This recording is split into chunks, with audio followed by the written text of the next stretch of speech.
All right, guys, how you doing? Shane here from the Brookings Home Team, powered by Century 21. All right, I wanted to jump on here for a minute and talk a little bit about the possibility of a housing crash. I get asked that quite a bit here lately, and it does make sense if you are watching the media and listening to what they're saying. They make it sound scary and everything, but here is what we are seeing as far as probably will not have any type of housing crash, and here's some facts to kind of back that up. So hear it from us that do this every day. And of course, after we're done here, if you have any questions, feel free to reach out, direct message me, or however you've seen this. Reach out and let's just chat, sit down and have a chat for a minute on it. So one of the things I want to talk about is job cuts. So the last time we had a crash, if you remember, it was kind of that 2009, 2012 range, and that's what all these numbers are basing it on or referring back to at that time frame. So job cuts back then, we had almost 8 million job cuts. Currently in this housing cycle, none. When you figure in what we've lost and what we've gained, it basically is virtually no job cuts here. Now, keep in mind, all this is national here too. So what pertains to here in Brookings might, I don't know, obviously 8 million jobs. We haven't lost that many here in Brookings, but this is all national here, and it can reflect a little bit. But I think Brookings kind of kind of piggybacks a little bit on here. So total payroll jobs, the W-2 salary positions, you can see here 130 million is what was in the market at the time. Today we have 153 million, and the total jobs, which means anybody that has like us, we're independent contractors or working for ourselves. Back then there was 138 million. Now there's 158 million. So just the job zone, and I'm going to show you another graph here as far as how South Dakota sits amongst all that. Subprime loans, there was a lot of the subprime loans back in that 2009, 2012 range. And today there's virtually none.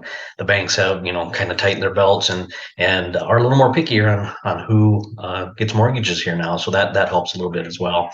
The cumulative to new home construction before the crash, the 5 years, so 5 years up to 2009 to 12, we saw a lot of new home construction. About 7.6 million new homes were coming on. Today, there's only about 4.6 million. So not as many homes, therefore not as much on the inventory again.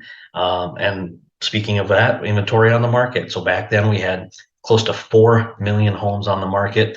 Now we're lucky to be in that little over 1 million range, 1.2 million. So supply and demand, guys. That's where we're at with that. Mortgage delinquency, back then, 10%. Today, there's only about 3.6%. Again, nationally here, of course. And homes in foreclosure, I think this is one of the bigger ones. Back then, we saw a lot of foreclosed homes, just people couldn't pay. Again, some of the loans that were out there, just people couldn't pay. They couldn't afford to. Today, 0.6%. So that is part of the reason of why we don't think there will be a housing crash here. Now, I was talking about payroll and stuff, and if you look at this graph here, again nationally here, take a look at our 5 state region area, and who do you see has the biggest payroll jobs? And this is December 2022 versus March 2020. 3.8% here in South Dakota. Anything in blue, we're doing pretty good.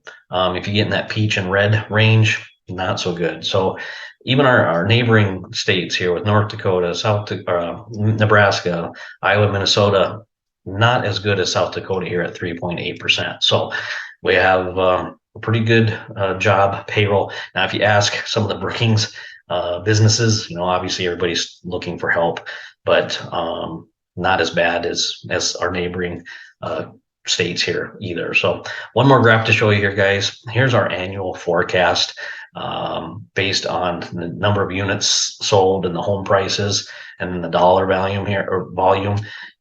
It shows you, of course, 2019, 20, 21, 22, 2021 unit sales. We sold almost 8% more homes.